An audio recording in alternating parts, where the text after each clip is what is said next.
إلا الله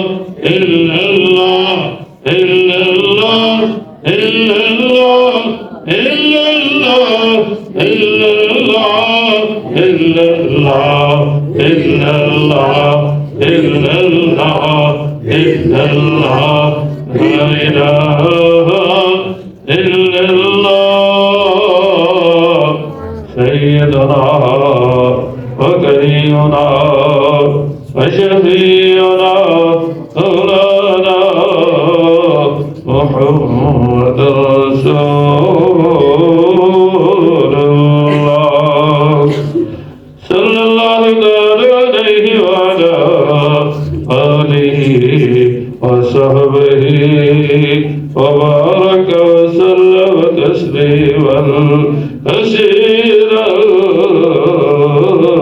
كثيرا فکر دنیا کرکے کا فکر عقبہ کرکے ذکر دنیا کرکے کا ذکر عقبہ کرکے دنیا دنیا کرکے دیکھا اللہ اللہ کرکے دیکھ اللہ معی اللہ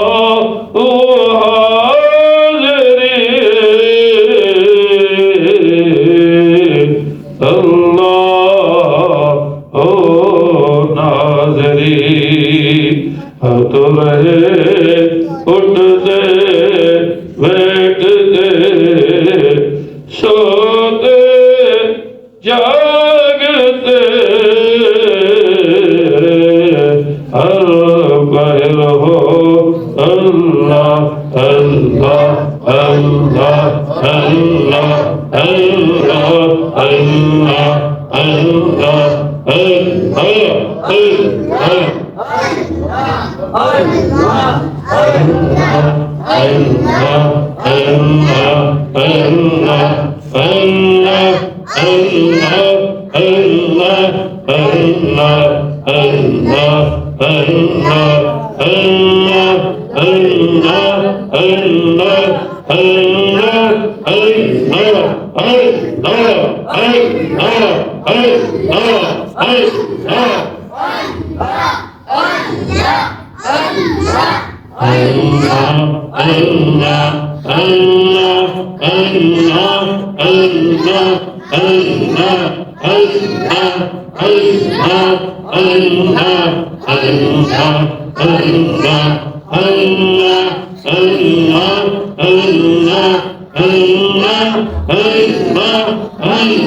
وكريمنا وشفيعنا مولانا محمد رسول الله صلی اللہ علیہ وعلی آلہ وصحبہ وبارک وسلم تسلیما کثیرا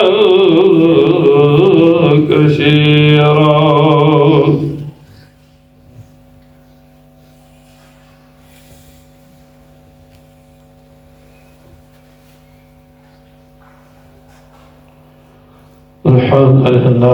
الحمد لله رب العالمين والصلاة والسلام على حبيبه الكريم وعلى آله وصحبه أجمعين.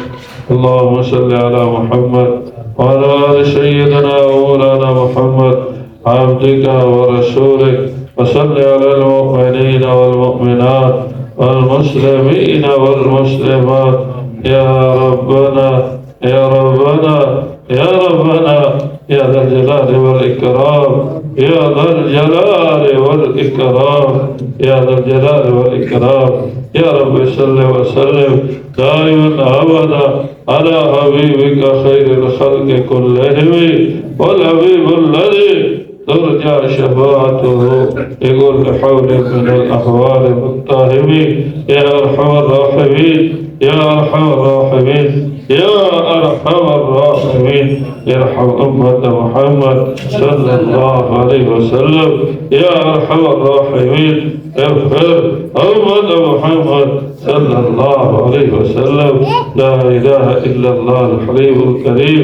سبحان الله رب العالمين رب العرش العظيم. الحمد لله رب العالمين.